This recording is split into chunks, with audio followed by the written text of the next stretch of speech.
Doing good, man. Appreciate you having us here. Yes, sir. Trace, I'm gonna start with you. Obviously, you're coming in this off season. You're currently a free agent. Where's your Mm. head at with that whole process, and where are you currently at with everything?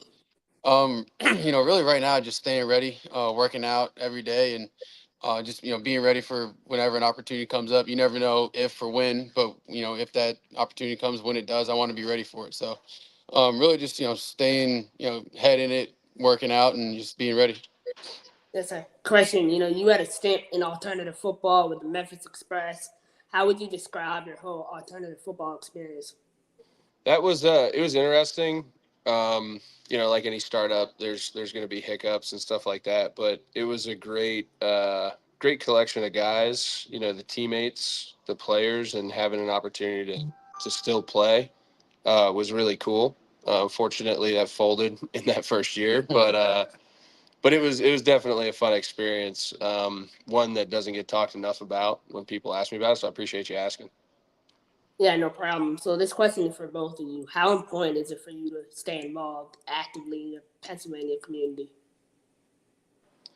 I think for me, it's just like so much of my experience, my story was happened in Pennsylvania through Penn State, and just meeting so many people that this state's been near and dear to, and have a ton of great friends, and kind of became a part of the state community through going to college in the state. So it's just been really important for me to kind of still be able to come back, stay involved, and kind of just pay it forward and give back to a university, a community that gave so much to me. Yeah, I echo a lot of that sentiment. I mean, I was born in northeastern PA, grew up in Virginia, but still got a ton of family up here. So being active around, it's pretty interesting. And when I probably when I go back to northeastern PA more than when I go back to where I grew up, people are much more into it, and that's the cool part about Penn State and the logo, and then specifically just being involved up there. It's such a cool place, and like Trey said, did so much for me and so many relationships. Yeah, man, it's hard to get away from. It's got like a magnet on you.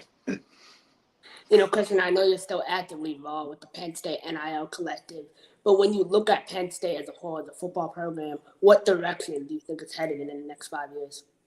Yeah, I mean, I think it's in a really good spot. I also think it's in a position where there's some decisions that need to be made, some infrastructure that needs to continue to be stood up, and like anything, there's things that can get better, and we have some great folks now. The athletic director Pat Kraft, can't speak enough about him. Coach Franklin's doing a great job, continuing to swing away. So it's in a good position, and there's a lot of opportunity. And I think in life in general, that's all you can ask for. We're definitely not hurting for talent. We're not hurting for coaches that know what they're doing, and we're also not hurting for a lot of really good competition rolling into the Big Ten. So it's opportunity, man. Time to go grab it. Trace, what is your opinion on it? Sorry. Oh, what's your Just my opinion on it.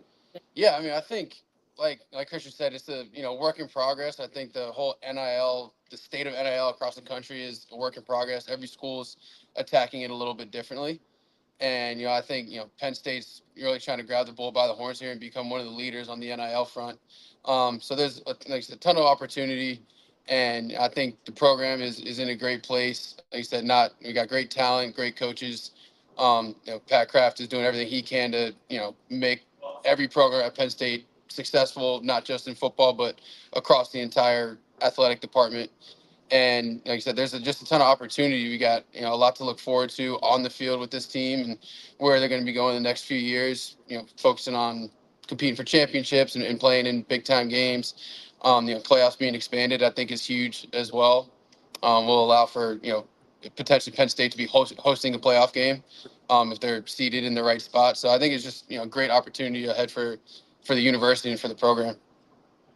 My final question for the two of you is: what's one word you would use to describe the Penn State community as a whole? One word. First one that comes to mind is just loyal. Loyalty has always been something that you can really feel it, especially not just on game day, but you go out in the community.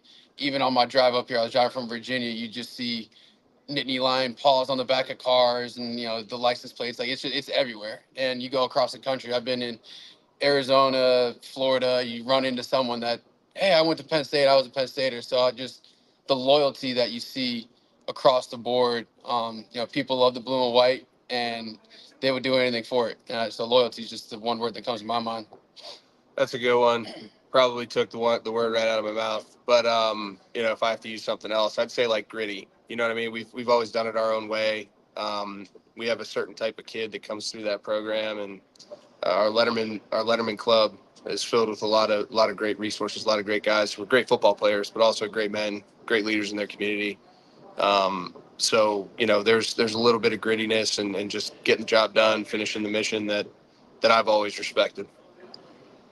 Christian, Trace, appreciate both of y'all's time today. I wish you the best of luck in the near future. Brother, man, Appreciate it, man. Thank you. Yes, sir. I'm a game changer.